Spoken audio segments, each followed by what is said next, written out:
बात हो रही थी प्रोबेबिलिटी की। तो बच्चों, प्रोबेबिलिटी में हम लोग ये पढ़ लिए थे कि जो सेट थ्योरी का एप्लीकेशन है वो प्रोबेबिलिटी में क्या है। ये समझ लिया था हमने कि हम लोग प्रोबेबिलिटी में सेट थ्योरी यूज क्यों करते हैं, और उससे रिलेटेड सारे बेसिक फंडामेंटल फॉर्मूले और क्वेश्चन वगैरह दो चार कर लिए थे हम लोगों ने। अब आगे चलते हैं। अब आज की जो पढ़ाई है तो उसकी शुरुआत करते हैं हम लोग। जैसे हमने वो सब फॉर्मूले कर लिए थे कि P A union B union C ये सब क्या होता है ना। तो वो सब हमारा कार्यक्रम हो चुका है। तो आज कहाँ से शुरू किया जाए।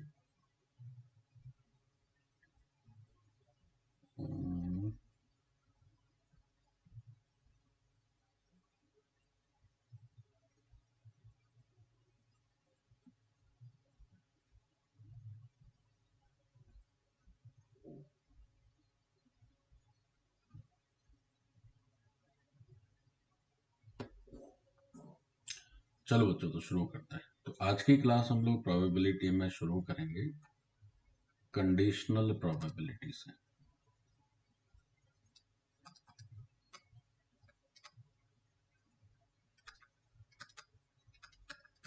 So we will be starting from conditional probability. So let's see what is the meaning of this conditional probability. देखो इसका मतलब क्या है।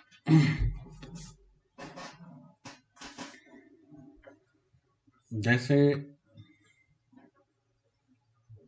एक मैं वेन डायग्राम बना रहा हूं, तो उससे तुम्हें थोड़ी बात समझ आएगी। तो इस वेन डायग्राम को अगर हम देखें बच्चों, तो in this Venn diagram, say there are two events associated with a sample space S. अब पूछा जाए probability of A given B, इसको कैसे पढ़ेंगे। ये जो लिखा हुआ है इसका मतलब क्या है, इसको हाउ टू प्रोनाउंस। तो आप इसे प्रोनाउंस करेंगे probability of occurrence of A given B। मतलब A के होने की probability बताना है, दिया है कि B हो चुका है। तो इसको कैसे लिखते हैं। अब जरा देखिए, जैसे ये A है और ये B है।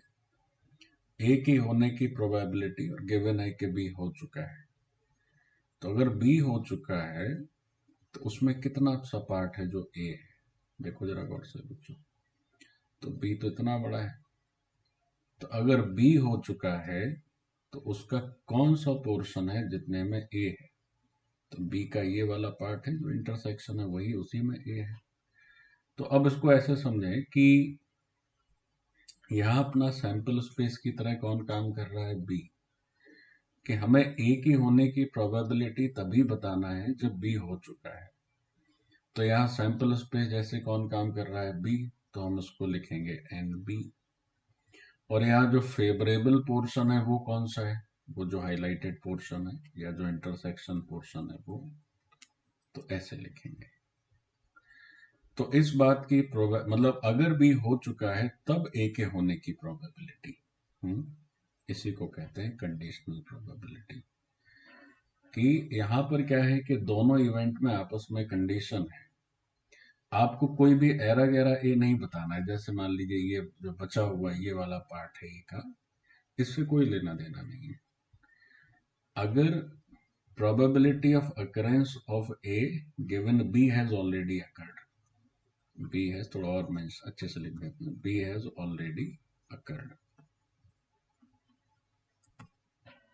तो B अगर ऑलरेडी हो चुका है तब A के होने के, occurrence की स्पेलिंग गलत लिख दी मैंने, तब A के होने की probability of occurrence of A given B has already occurred। मतलब यहां जो अपना सैंपल स्पेस है ये सैंपल स्पेस की तरह ट्रीट होगा। वैसे है नहीं ये सैंपल स्पेस, तो आप ऐसे लिख सकते हो। सैंपल स्पेस तो खैर ऐसे ही होता है, तो बट यहाँ पर इसको ऐसे लिख सकते हैं कि can be treated as sample space, can be treated as sample space. और ये जो ऊपर वाला पार्ट है वो क्या है? जो ऊपर वाला पार्ट है वो क्या है? वो है आपका फेवरेबल इवेंट। जो ऊपर वाला पार्ट है वो क्या है? Favourable event. और जो नीचे वाला पार्ट है वो क्या है? सैंपल स्पेस की तरह इसको ट्रीट कर सकते हैं। तो probability of A given B is what? This is n A intersection B divided by n B. इस तरह से करना है। सारे बच्चे बना लिए? हो गया बच्चों? अब देखो, जैसे ये जो फॉर्मूला आया हुआ है, तो इसमें थोड़ा सा इसमें मॉडिफिकेशन कर सकते हैं। तो क्या मॉडिफिकेशन कर सकते हैं? ये लिख लियो, आगे चलें।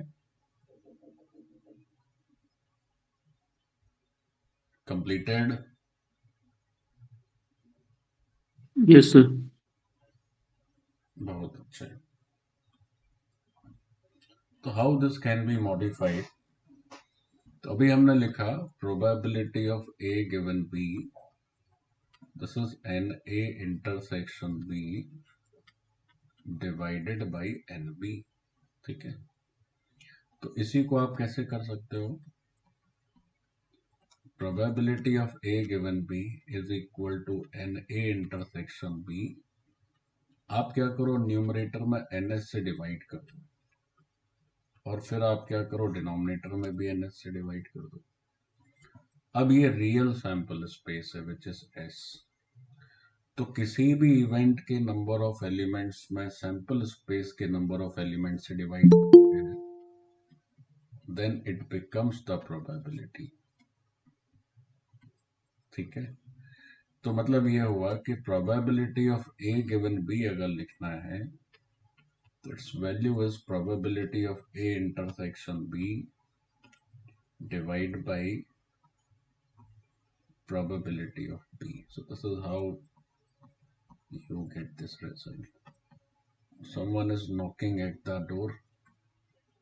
कोई हमारी मीटिंग में आना चाहता है, देख लेते हैं एक बार कौन है।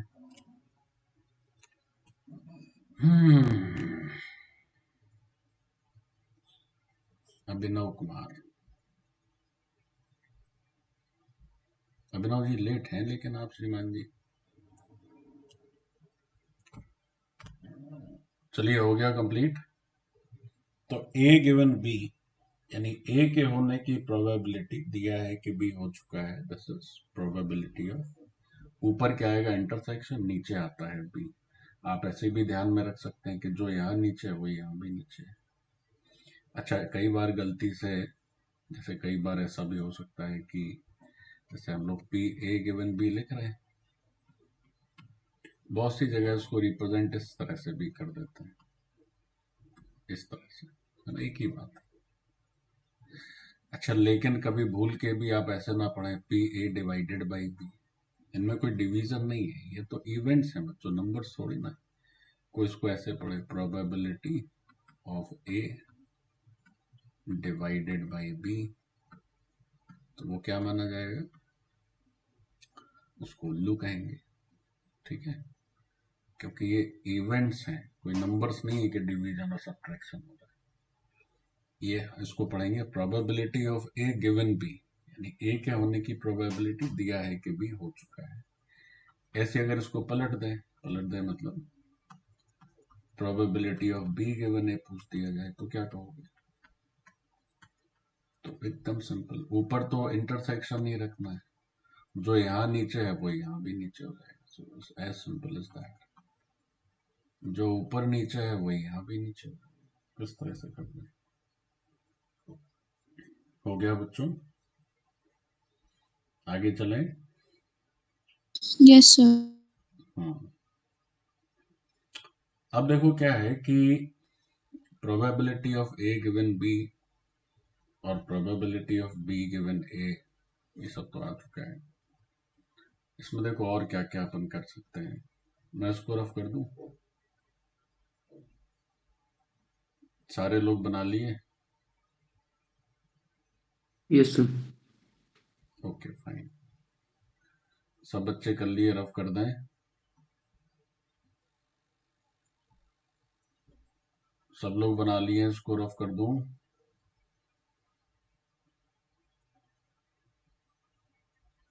डन। Yes sir. चलो देखो, जैसे अगर कोई ये पूछे कि प्रोबेबिलिटी ऑफ ए इंटरसेक्शन भी, तो अभी जो पीछे आपने दो फॉर्मूले पढ़े, तो आप इसे दो तरीके से रिप्रेजेंट कर सकते हो। कैसे? अगर probability of A given B के टर्म्स में लिखना है तो पीबी से मल्टीप्लिकेशन हो जाएगा। और इसी को ऐसे भी लिख सकते हो कि probability of B given A लिखना है तो पी ए से मल्टीप्लिकेशन हो जाएगा। You can do this in two manners, चाहे जैसे करें। तो अगर probability of A given B लिखना है तो पीबी से मल्टीप्लाई करना है, और probability of B given A करना है तो आपको पी ए से मल्टीप्लाई करना है। तो ये हो गया हमारा।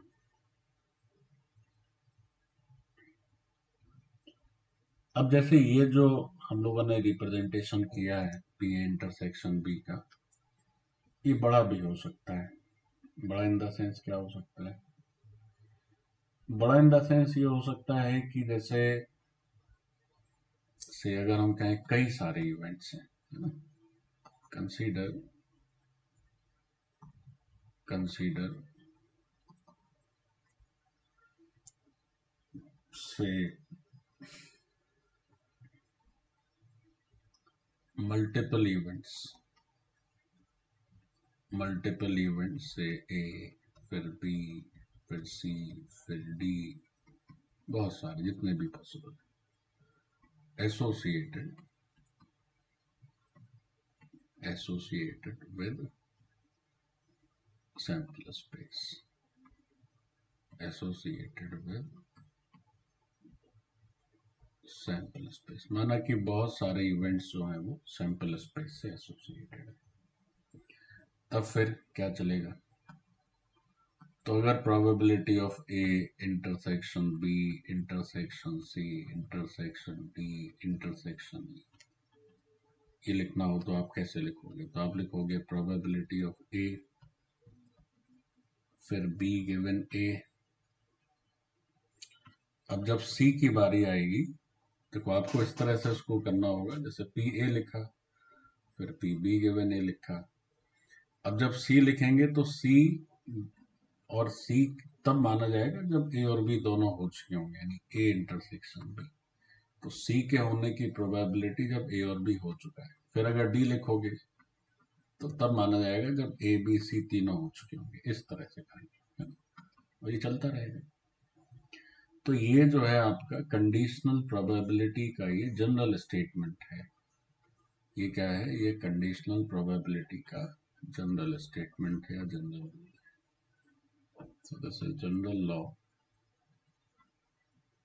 Of conditional probability. So it's a general law of conditional probability which we use to get the results. हो गया बच्चों?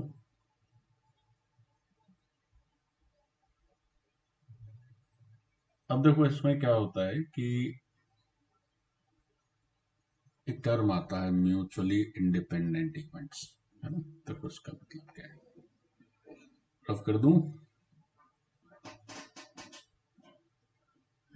इसको आप प्रूव भी कर सकते हैं, जैसे मैंने ये लिख दिया। अब आपके मन में प्रश्न आ सकता है, सर आप ये कैसे लिख दिए? तो we can prove it also. देखो कैसे प्रूव करना है। हो गया बच्चों? डन। आगे चलें। तो ये जो यस सर। हमारा जनरल लॉ है कंडीशनल प्रोबेबिलिटी का, इसको हम बहुत आराम से प्रूव भी कर सकते हैं। So how to prove this? What is the law to prove this? So let us see. हम इसे प्रूव कैसे करते हैं. सारे बच्चे बना लिए? प्रूफ करें? चलिए प्रूफ कैसे किया जाएगा. जैसे कोई कहे कि साहब आप इसको प्रूफ करके दिखाइए. तो जैसे हम चलिए 4 इवेंट कंसीडर कर लेते हैं. 4 से प्रूफ कर देंगे तो सबके लिए हो जाएगा. Consider 4 events A, B, C, D associated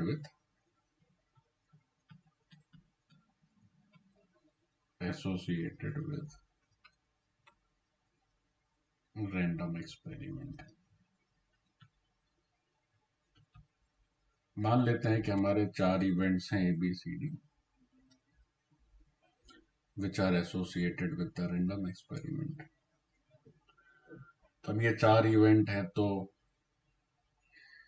हमारा जो मल्टीप्लिकेशन वाला फॉर्म था वो क्या था कि साहब A intersection B intersection C intersection D अगर लिखा जाए तो ये होना चाहिए PA फिर PB गिवन A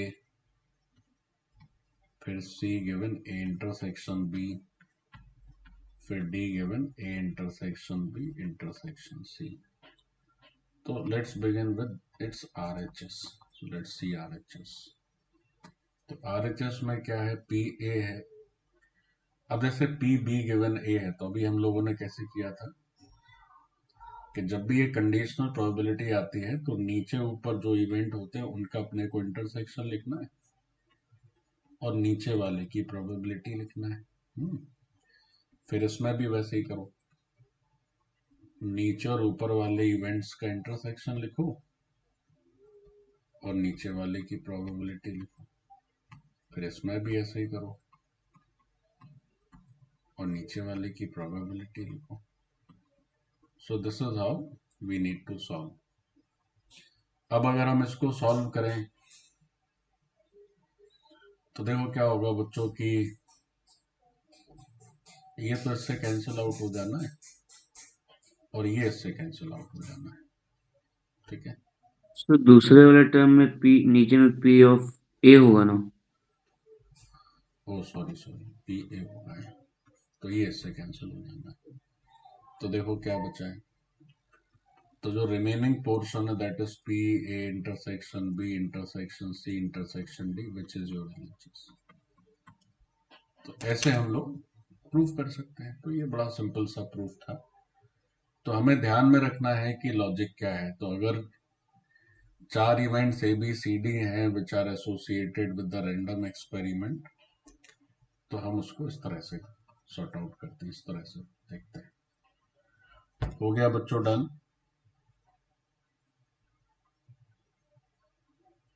आगे चलें.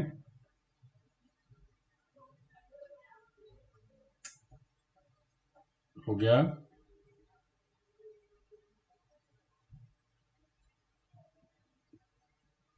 डन. Yes sir. चलिए बहुत अच्छे. आगे चलें.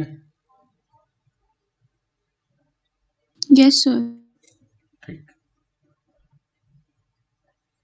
नेक्स्ट आर्टिकल है conditional probability for mutually independent events. अगर हमारे इवेंट्स म्यूचुअली इंडिपेंडेंट हैं तो उनके लिए कंडीशनल प्रोबेबिलिटी का क्या मतलब है. अच्छा तो पहले तो आप ये समझें कि ये जो म्यूचुअली इंडिपेंडेंट इवेंट है इसका मतलब क्या है. ये जो टर्म है mutually independent events, independent event, देखो, इसका मतलब ये है कि अगर ए और बी म्यूचुअली इंडिपेंडेंट हैं तो एक के होने ना होने से दूसरे पे कोई फर्क नहीं पड़ेगा, है ना। So if A and B are mutually independent, तो क्या है, तो उसका मतलब है कि occurrence or non-occurrence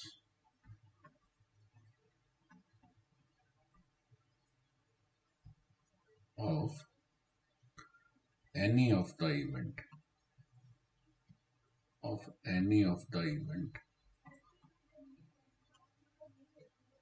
has nothing to do with that of second event, है ना, कि किसी भी एक इवेंट के होने या ना होने का दूसरे के होने या ना होने से एब्सोल्युटली कोई लेना देना नहीं है, तो उसको हम बोलते हैं म्यूचुअली इंडिपेंडेंट। ठीक है। जैसे मान लीजिए हम कहें कि दो बच्चे हैं, परीक्षा दे रहे हैं। अब दो बच्चे परीक्षा दे रहे हैं, अलग अलग कमरे में बैठे, एक पास हो जाए फेल हो जाए, उसको दूसरे से क्या मतलब। तो जैसे अब मान लीजिए ए और बी दो इंडिपेंडेंट इवेंट हैं, तो हम कहें ए के होने की प्रोबेबिलिटी बताइए अगर बी हो चुका है तो ए कहेगा सर बी हो चाहे कभी ना हो, उससे हमें कोई मतलब ही नहीं है, हमारा होना या ना होना हमारे ऊपर। तो इसका ये मतलब होता है। तो अगर ए और बी म्यूचुअली, अच्छा, एक टर्म होता है mutually exclusive, that is different. उसमें क्या है कि दोनों इवेंट में कुछ भी कॉमन टर्म नहीं होता है, और ये डिफरेंट है, ये म्यूचुअली इंडिपेंडेंट है। तो इंडिपेंडेंट का मतलब हुआ कि एक के होने ना होने से दूसरे की सेहत पर कोई फर्क नहीं पड़ रहा है। या कोई पूछे कि भाई बी तुम्हारे होने की प्रोबेबिलिटी अगर ए हो चुका है, तो बी कहेगा ए हो चाहे कभी ना हो, हमें क्या मतलब है इसमें, हम इंडिपेंडेंट है। तो ये तब लिखा जाएगा जब ए और बी कैसे हैं, म्यूचुअली इंडिपेंडेंट, है ना। एक का होना या ना होना उसे दूसरे के होने या ना होने से कोई फर्क नहीं पड़ता है। एक के होने या ना होने से दूसरे की सेहत पे कोई फर्क नहीं पड़ेगा। इंडिपेंडेंट है, इंडिविजुअल है, अलग अलग है। हो गया बच्चों? Yes sir. ठीक है।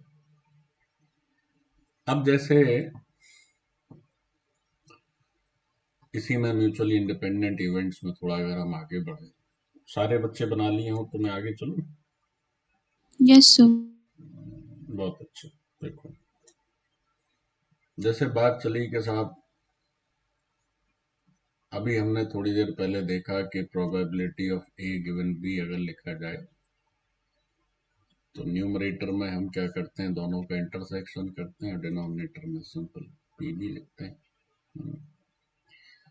अब अगर क्या हो जाए, ए और बी जो है वो म्यूचुअली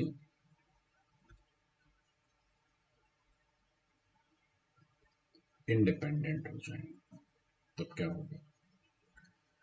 अगर ए और बी म्यूचुअली इंडिपेंडेंट हो जाए तो पी ए गिवन बी करिएगा तो आपकी वैल्यू कितनी आएगी, पी ए आएगी, आएगी कि नहीं। अगर ए और बी म्यूचुअली इंडिपेंडेंट हो जाए तो पी ए गिवन बी क्या होगा, पी ए। तो फिर ये जो कंडीशनल प्रोबेबिलिटी का फॉर्मूला है, तो पी ए हो जाएगा पी ए इंटरसेक्शन बी, और नीचे हो जाएगा पी बी। तो यहां से पी ए इंटरसेक्शन बी का वैल्यू कितना आएगा, so its value shall be P A into P B. मतलब ए और बी अगर म्यूचुअली इंडिपेंडेंट है तो इनका जो इंटरसेक्शन है वो हो जाता है P A into P B. तो अगर इसी को जनरलाइज्ड कर दें इसी को जनरलाइज्ड कर दें तो जनरलाइज्ड में ऐसे लिखें कि if A, B, C, D and so on are mutually independent events, तब क्या होगा? P A intersection B intersection C intersection D intersection C, जितने भी event. So that is how much this is P A P B P C P D P E and so on. So this is how it goes. तो अगर हमारे पास कई सारे events हैं और सब म्यूचुअली इंडिपेंडेंट हैं, तो सबका जब हम इंटरसेक्शन करने के बाद प्रोबेबिलिटी लेंगे तो वो इंडिविजुअल प्रोबेबिलिटी का क्या होगा बच्चों? Multiplication. This is how we solve. तो ये जो लिख रहा, ये जो सामने दिख रही है आपको, ये जो एक्सप्रेशन नजर आ रहा है, इसे प्रोबेबिलिटी की भाषा में बोलते हैं मल्टीप्लिकेशन थ्योरम. क्या होता है ये? It is multiplication theorem. We call it multiplication theorem. हो गया डन. लेकिन ये मल्टीप्लिकेशन थ्योरम जो है ये तभी एप्लीकेबल है जब क्या हो, सारे इवेंट्स हमारे कैसे हो? इंडिपेंडेंट. कंप्लीट.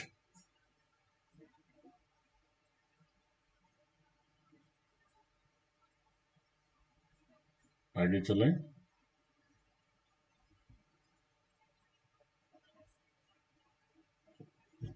रफ कर दिया जाए.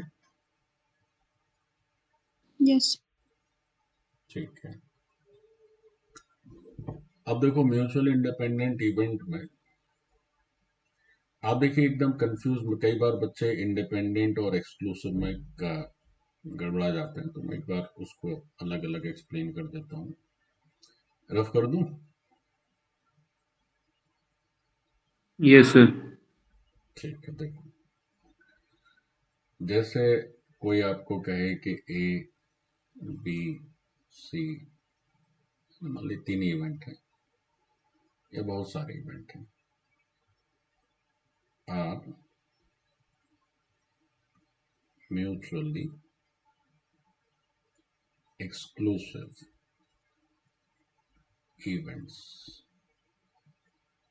are mutually exclusive events. एक बार ये कहा जाए और एक बार कहा जाए कि A, B, C are mutually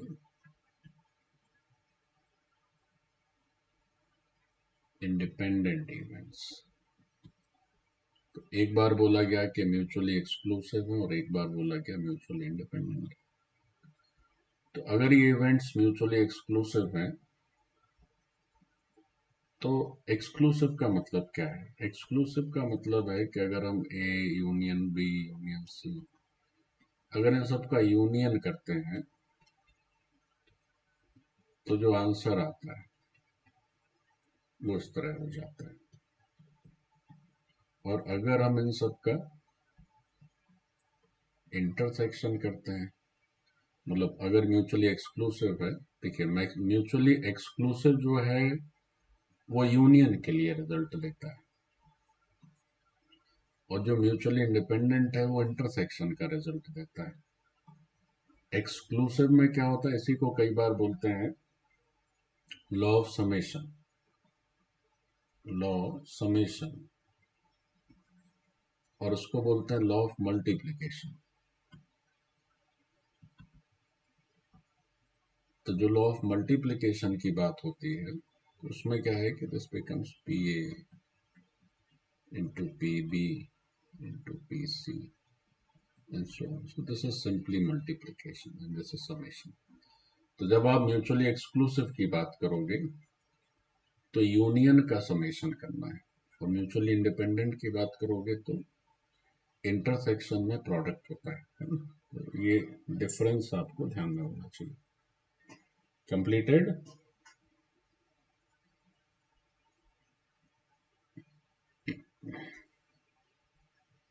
आगे चलें। अब ये जो मल्टीप्लिकेशन थ्योरम है, आप अपने जो क्वेश्चंस आते हैं कंडीशनल प्रोबेबिलिटी बेस्ड, अधिकतर इसी पर बेस्ड रहते हैं। करते हैं तो आपको समझ में आएगा। मेरी आवाज स्पष्ट समझ आ रही है बच्चों?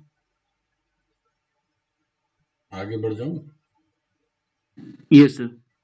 वेरी नाइस, वेरी नाइस, बहुत अच्छे। तो चलो आगे चलते हैं। अच्छा, एक चीज और भी है, देखो क्या, जैसे मान लीजिए अपने को दिया है केविन, दिया है कि इवेंट्स ए एंड बी,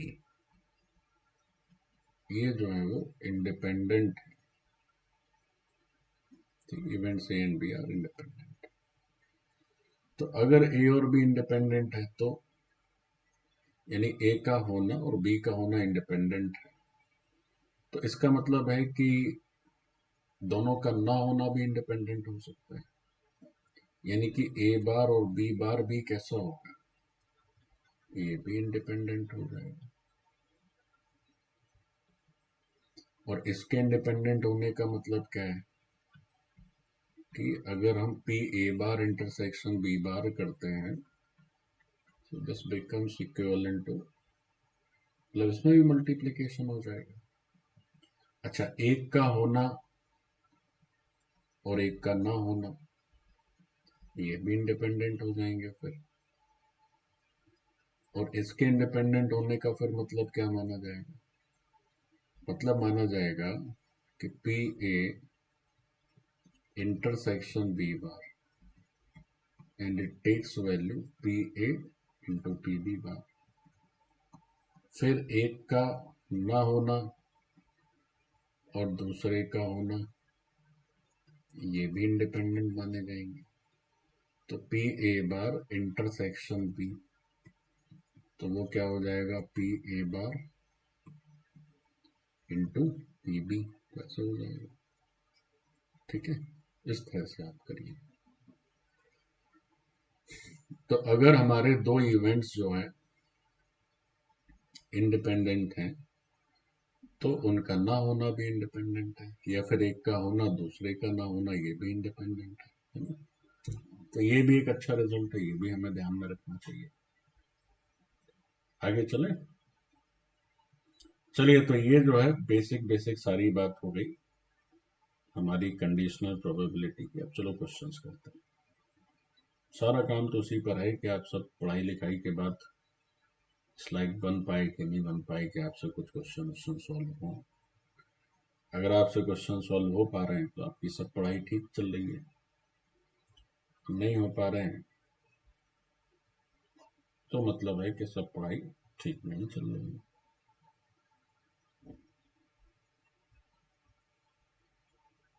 समझ गए बच्चों?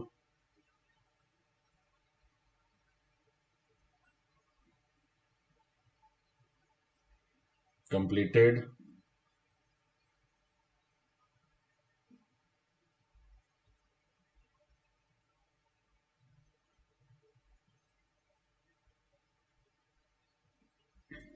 रफ कर दूं?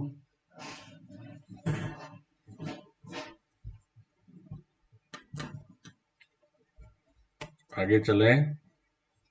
Yes sir. Very good, very good. So let's try some questions. Question है कि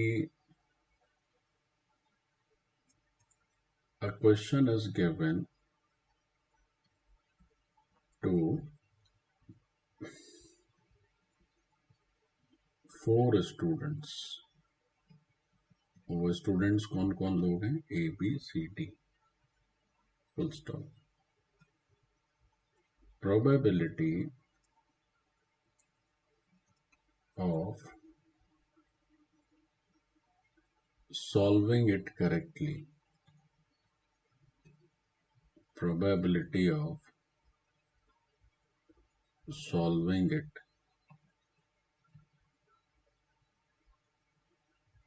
correctly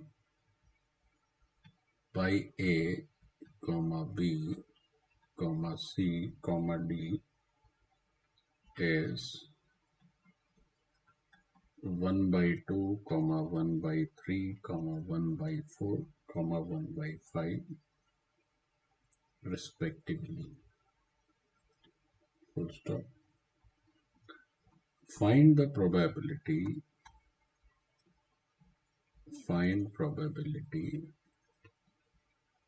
such that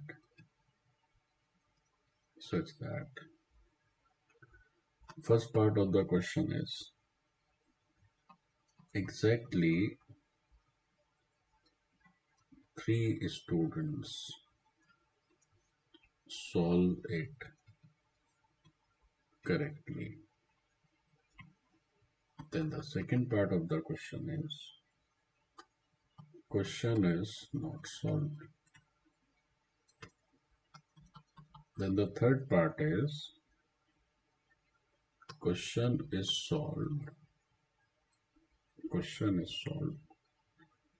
correctly by all, है ना, सबने सही सॉल्व किया है। और जो आखिरी पार्ट है वो है कि क्वेश्चन इज सॉल्व्ड करेक्टली। ठीक है, तो ये पहला क्वेश्चन है हमारा कंडीशनल प्रोबेबिलिटी का। First you note down the question, then I will explain to you क्या क्या करना है। तो बात चली कि क्वेश्चन दिया गया 4 बच्चों को, बच्चों के नाम कुछ लिख दिया आर्बिट्रेरी ABCD। अब ये जो 4 बच्चे हैं ABCD, ये इस प्रश्न को हल कर पाए सही उसकी प्रोबेबिलिटी दे दी है। तो इस बात की प्रोबेबिलिटी बताइए। तो 4 फिर इसमें पार्ट है कि पहले का आंसर बताइए, फिर दूसरे का, फिर तीसरे का, फिर चौथे का। तो इस तरह से हमें करना है। तो उस बात की प्रोबेबिलिटी बताएं कि एग्जैक्टली 3 स्टूडेंट इसको सॉल्व करें, या फिर अलग अलग टाइप है इसका। तो first you note down, then I explain to you. देखो बच्चों, जो हम लोग क्वेश्चंस कर रहे हैं इनको आप नॉट ओनली इन प्रोबेबिलिटी, कोई भी अच्छे नोट्स जो होते हैं उसके क्वेश्चंस को भी आपको सबको याद रखना चाहिए, क्योंकि वो वेरिएशंस, एक तो वो क्या होते हैं कि बड़े स्टैंडर्ड वेरिएशंस होते हैं कि उनको समझने से, ध्यान में रखने से बहुत सारे क्वेश्चंस में उस तरह की बातें आती हैं। तो बड़ा सिंपल है ये डगर, जो जेईई की परीक्षा है, सब याद रखिए, वो सब करके आइए, वो सिलेक्ट हो जाइए। कुछ याद ना रखिए, कुछ करके ना आइए, जय श्री राम। या थोड़ा बहुत याद रहेगा तो थोड़ा बहुत कर पाओगे। बहुत सिंपल है ये। चलिए, हो गया, आगे चलें, सॉल्व करने का शुरुआत करें। Yes sir. चलो, बहुत अच्छा। तो बात चली कि एक प्रश्न दिया गया, 4 बच्चों में दिया गया, चारों बच्चे उसको सही सॉल्व करें, इस बात की प्रोबेबिलिटी भी दे दी। अब जैसे पहला क्वेश्चन है कि साहब एग्जैक्टली 3 स्टूडेंट सॉल्व कर पाए इस बात, इस करेक्ट सॉल्व करें, इस बात का आंसर लिखिए, है ना। तो देखो अब सॉल्यूशन हम कर रहे हैं।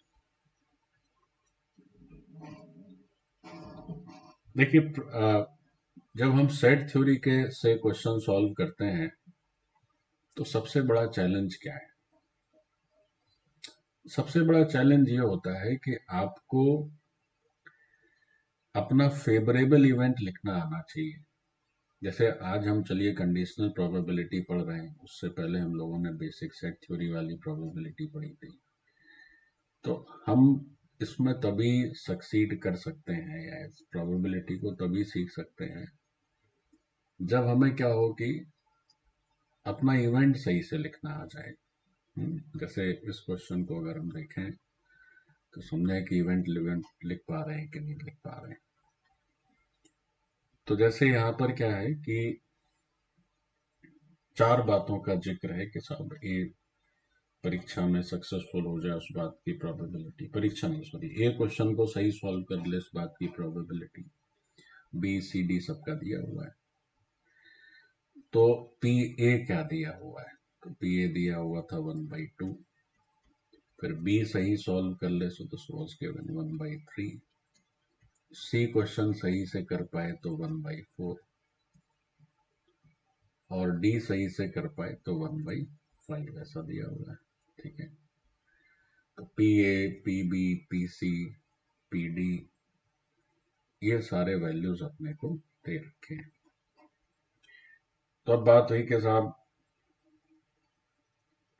अच्छा, अगर ए सही से सॉल्व करे इस बात की प्रोबेबिलिटी 1/2 है, तो ए ना कर पाए उसकी प्रोबेबिलिटी तो 1 में से सब्ट्रैक्ट कर दीजिए। फिर बी सही ना सॉल्व कर पाए तो उसको भी 1 में से सब्ट्रैक्ट कर दीजिए, और पी सही से सॉल्व ना कर पाए तो उसको भी 1 में से सब्ट्रैक्ट कर दीजिए, और डी ना कर पाए तो उसको भी 1 में से सब्ट्रैक्ट कर दीजिए। अब जैसे पहला क्वेश्चन क्या है, तो पहला क्वेश्चन है कि साहब एग्जैक्टली 3 स्टूडेंट सॉल्व करें इसको सही। तो अब आपको जिस इवेंट की प्रोबेबिलिटी चाहिए, तो पहला काम तो यही है कि तुम वो इवेंट लिख पाओ ठीक से। तो इवेंट क्या है, फेवरेबल इवेंट क्या है? तो साहब एग्जैक्टली 3 बच्चे सॉल्व करें, तो उसका मतलब हो गया कि साहब 3 एग्जैक्टली करें सॉल्व तो चौथा गलत भी करना चाहिए, तभी तो एग्जैक्टली 3 आएगा। तो एक बार डी से गलत करा दीजिए, फिर एक बार आप क्वेश्चन को सी से गलत करा दीजिए, फिर एक बार आप बी से गलत करा दीजिए, और फिर एक बार आप ए से गलत करा दीजिए। तो 4 परिस्थितियां हो सकती हैं, या तो ये हो, या तो ये हो, या तो ये हो, या तो ये हो।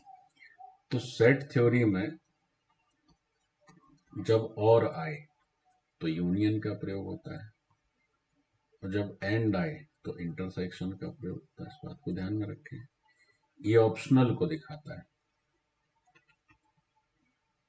और ये जो है कंपल्शन को दिखाता है, इंटरसेक्शन। तो जैसे यहाँ पे 4 इंटरसेक्शन के साइन क्यों आ रहा है, क्योंकि ये चारों चीजें होना अनिवार्य है। ए का होना, बी का होना, सी का होना, डी का ना होना, इनमें से कुछ भी छूट नहीं सकता है। ए क्वेश्चन सही करे, बी सही करे, सी सही करे, डी गलत कर सकता है। सो ये चारों चीजें जो है एकदम अनिवार्य है इस पूरे सिस्टम में। तो हमारा जो फेवरेबल इवेंट ई है, ये वो फेवरेबल इवेंट ई है। तो पहले तो ये इवेंट लिखना सीख लो। अब बात चली कि साहब इसकी प्रोबेबिलिटी क्या होगी, पीई बताइए। अब देखो, जब प्रोबेबिलिटी यहां चलेगी तो यहां 4 चीजों का यूनियन आ रहा है। पूरा पूरा नहीं लिखा मैंने, ऐसे ही बना दिया। तो यहाँ 4 चीजों का यूनियन आ रहा है। तो अब आप ये देखिए कि ये जो 4 इवेंट्स हैं, एक ये वाला, एक ये वाला, एक ये और एक ये चारों इवेंट्स क्या है, ये चारों इवेंट्स म्यूचुअली एक्सक्लूसिव हैं। कैसे हैं? ये म्यूचुअली एक्सक्लूसिव है। क्यों एक्सक्लूसिव है साहब? भाई इस एक्सक्लूसिव इसलिए है क्योंकि ये तरीका जो है एकदम डिफरेंट है इससे। इस तरीके में क्या हो रहा है कि 3 बच्चे सही कर रहे हैं, वो एबीसी हैं, और गलत कर रहा है डी, तो ये मामला अलग है। तो ये चारों ये इवेंट आपस में म्यूचुअली एक्सक्लूसिव है। अच्छा, और एक बात क्या है, और एक बात यह है कि ए बी सी डी, ये जो चारों हैं वो म्यूचुअली कैसे हैं, वो म्यूचुअली इंडिपेंडेंट हैं। मतलब कौन ए सही करे गलत करे, बी सही करे गलत करे, सी सही करे, मतलब एक के, इन चारों को आपस में तो कोई लेना देना नहीं है ना। कोई सही गलत करता रहे, उससे दूसरे को क्या मतलब। तो ये जो 4 इवेंट्स, जिस 4 इवेंट्स की प्रोबेबिलिटी दी रखी है, ये चारों जो है इंडिपेंडेंट है। अच्छा, इनका होना इंडिपेंडेंट है तो ना होना भी इंडिपेंडेंट है। तो फिर ए बार, बी बार, सी बार, डी बार, ये भी इंडिपेंडेंट बन जाएंगे। अब समझिए, इसमें दोनों बातें हैं। इसमें एक तो म्यूचुअली एक्सक्लूसिव की भी बात है, और एक बात म्यूचुअली इंडिपेंडेंट की भी है। सो गए हो क्या कि जाग रहे हो? क्यों जाग रहे हैं सर। चलिए, good। बड़ी अच्छी बात है। तो बात चली कि साहब जो है ABCD जो है, आप लोग कृपया बाहर रहें, अभी समय लगेगा, जाइए।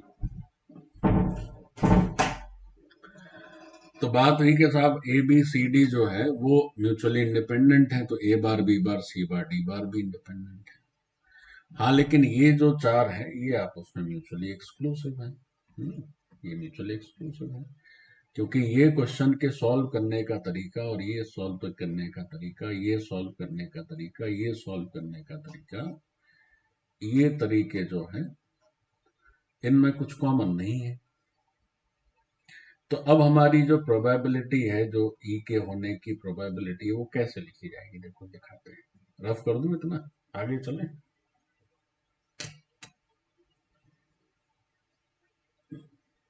हो गया?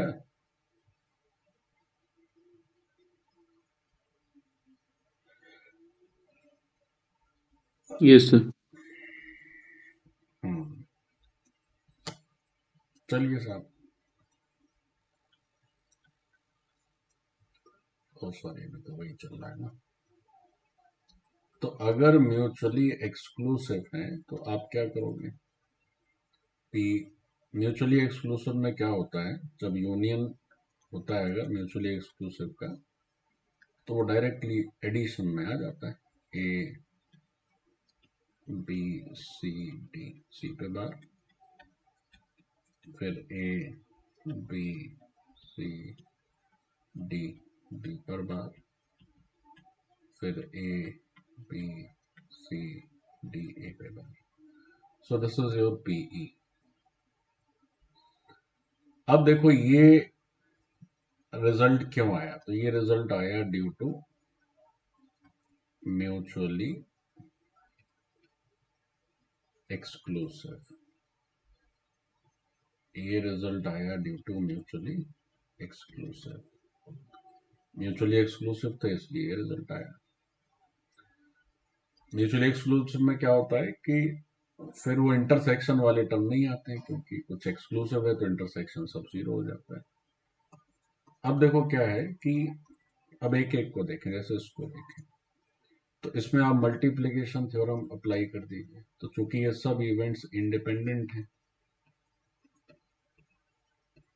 तो ऐसा हो जाएगा। फिर दूसरा, तो PA PB PC बार PD ऐसा हो जाएगा। फिर तीसरा, PA P बार PC PD ऐसा हो जाएगा। और चौथा, PA बार PB PC PD ऐसा हो जाएगा। अब आप इन सब की वैल्यू रख दीजिए बस। तो व्हाट वाज PA? अब देखो ये क्यों हुआ, ये जो रिजल्ट आया वो क्यों आया बच्चों? ये इसलिए आया क्योंकि ये सब events due to ABCD, A bar B bar C bar D bar, ये सब के सब क्या है? ये सब के सब जो है वो म्यूचुअली एक्सक्लूसिव है, इसलिए आया। Now you just put the values. So PA was half, this was 1/3, 1/4। अब PD बार है तो 1 minus 1/5, फिर 1/2, 1/3। अब PC बार है तो 1 minus 1/4 और 1/5। सब वैल्यू रख दीजिए, आंसर हो गया। समझ गया बच्चों कैसे करना है, क्या अप्रोच रहती है? तो मेन मामला क्या है? मेन मुद्दा यह है कि तुम पहले फेवरेबल इवेंट ही लिख लो। अब फेवरेबल इवेंट लिख पाओगे तो फिर बात आगे बढ़ सकती है। फेवरेबल में ही लटक गए तो बात वहीं ठप हो जाएगी। यही मामला है। रफ करना चाह रहे बच्चों? हो गया भाई?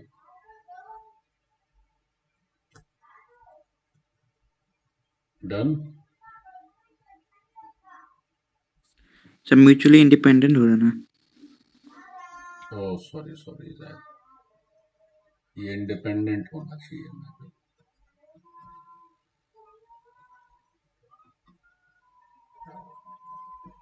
ये म्यूचुअली इंडिपेंडेंट है। मैंने 2 करके दिखा दिए हैं बच्चों, मल्टीप्लीकेशन। बस वैल्यू रखनी है आपको, अभी पीछे तो वैल्यूज बताई थी, सब वैल्यूज रख लीजिएगा अपनी, हो जाएगा।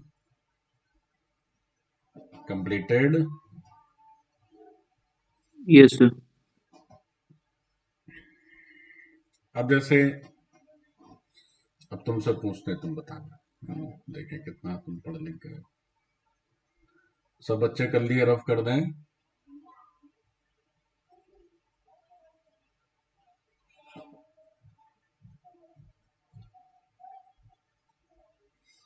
तो दूसरा क्वेश्चन जो है उसमें बात चल रही है कि क्वेश्चन जो है नॉट सॉल्व, क्वेश्चन सॉल्व ही ना हो। तो अब आपको क्या करना है, इसमें फेवरेबल इवेंट हमें बताना है। ई क्या लिखें? चलो कोई भी बताए अपनी स्वेच्छा से कि फेवरेबल इवेंट क्या लिखना चाहिए। बताएं बच्चों। सर चारों का सॉल्व नहीं होगा बस। तो लिखें क्या, ये बताओ। सेट की परिभाषा, सेट की लैंग्वेज में बताओ।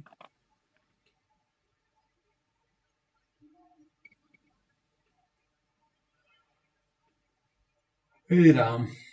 हाँ चलिए बताइए। चलो जैद तुम बताओ, क्या लिखोगे जैद?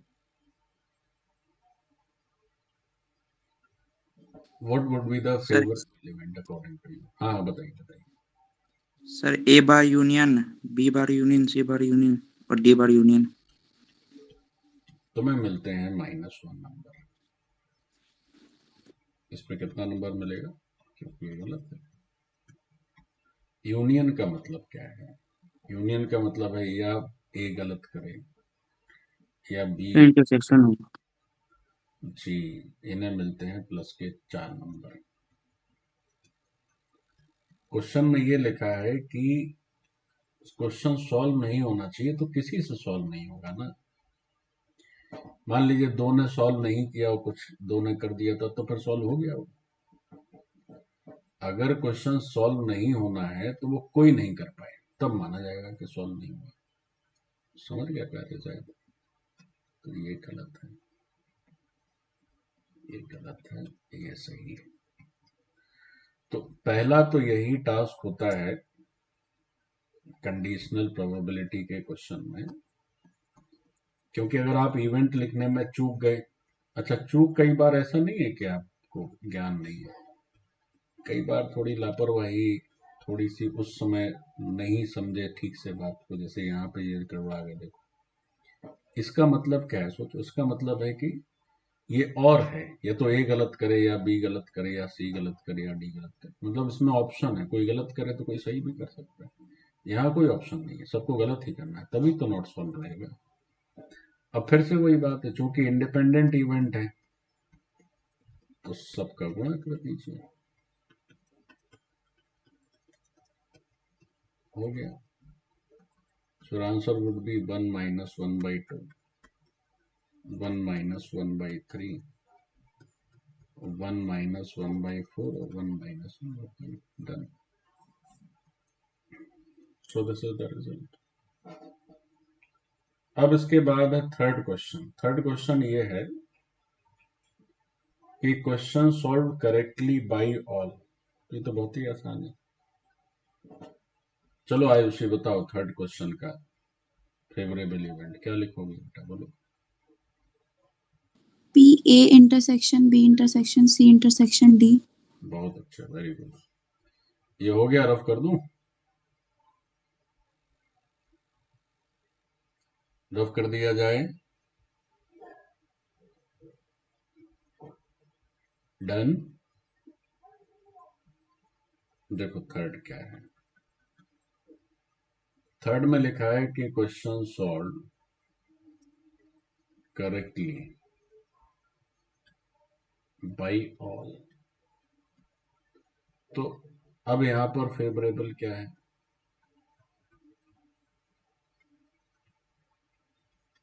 यहां फेवरेबल इवेंट क्या है? A intersection B intersection C intersection D. तो अब पीई आप कैसे लिखोगे? तो आप लिखोगे पी ए पीबी, पीसी और पीडी। सो आपकी वैल्यू सिंपली 1/2, 1/3, 1/4, 1/5 ऐसे। अब जैसे चौथा क्या है? चौथा है कि क्वेश्चन सॉल्व करेक्टली।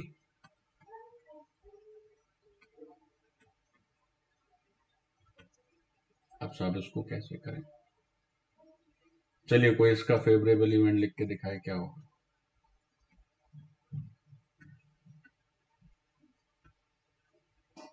कह रहे हैं कि क्वेश्चन सॉल्व करेक्टली। अब इसको लिख के दिखाओ, क्या होगा?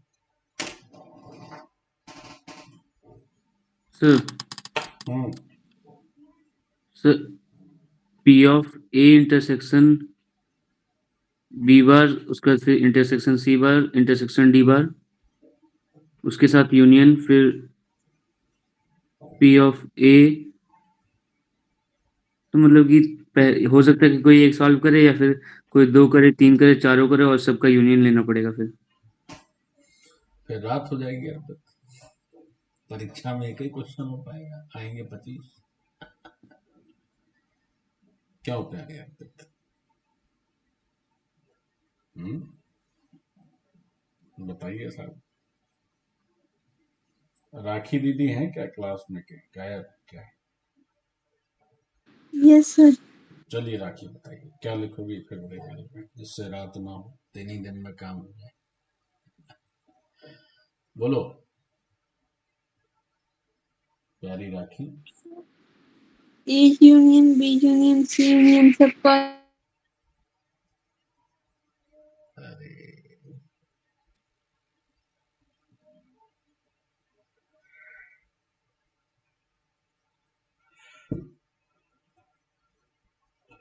देखो क्या करो, सैंपल स्पेस में से वो इवेंट हटा दो जिसमें कोई सॉल्व ना कर पाए, तो अपने आप वो इवेंट आएंगे जिसमें कोई ना कोई तो सॉल्व कर ही देगा। क्यों जी? Mister Krish, yes sir. क्या आप समझ पा रहे हैं क्या बताया मैंने? Yes sir. क्या आपके मन में यही आया था? तो पहले जो अर्पित बताया वैसे आ रहा था, फिर समझ में आ गया। क्योंकि उसको लिखने में तो बहुत दिक्कत है भाई। कोई एक भी सॉल्व कर सकता है, बाकी 3 गलत कर दे। कोई 2 सॉल्व करे, बाकी 2 गलत कर दे। कोई 3 सॉल्व करे, बाकी 1 गलत कर दे। या चारों के चारों सही सॉल्व कर दे। तो उसका बेस्ट ऑप्शन क्या है? टोटल सैंपल स्पेस में वो इवेंट हटा दीजिए जिसमें सब गलत करें, तो अपने आप वो आंसर आ जाएगा जिसमें कोई ना कोई सही करे। तो ये पी एस तो 1 होता है, और ये हो जाना है P A bar, P B bar, P C bar और पी डी बार। तो 1 माइनस ये है 1/2, ये है 2/3, ये है 3/4 और ये है 4/5 आंसर डन। इस तरह से हम लोग कंडीशनल प्रोबेबिलिटी के क्वेश्चन को अप्रोच करते हैं। तो सबसे महत्वपूर्ण क्या है? महत्वपूर्ण है फेवरेबल इवेंट को सेट थ्योरी के फॉर्म में सही से लिखना, उसको सही सेट का फॉर्मेशन करना है, ये सबसे महत्वपूर्ण है। अगर फेवरेबल इवेंट ही नहीं लिख पाए तो फिर बचने का सवाल ही नहीं, तो गलत होना ही है। तो कंडीशनल प्रोबेबिलिटी के क्वेश्चन को सही करना है, तो उसकी पहली सीढ़ी क्या है? फेवरेबल इवेंट सही लिखना है। तो लिखो इस बात को।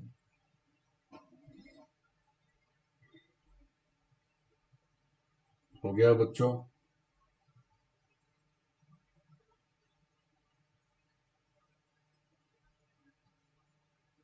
Completed?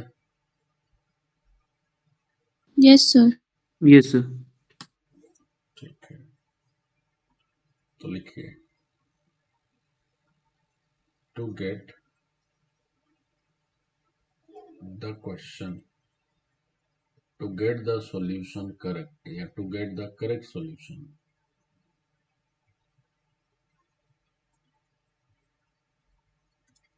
for conditional probability questions. We need to correctly write favorable event. ये सबसे पहली बात है. फेवरेबल इवेंट में ही गोता खा गए तो आगे बढ़ने का तो कोई चांस ही नहीं. Okay, so that's it. ये हो गया मामला. So today session is done. कल की class most probably will be the last class in which we will be doing some more questions of conditional probability and then total probability based theorem. हो सकता है कि कल थोड़ा रह जाए तो फिर नेक्स्ट क्लास में करेंगे. ज़्यादा से ज़्यादा 2 क्लास और लगेंगी 1 घंटे की. हो गया बच्चों? डन? Yes, sir. चलिए, शुभ रात्रि और मेहनत करें सब बच्चे. कल के टेस्ट में जबरदस्त परफॉर्मेंस होना चाहिए सबका.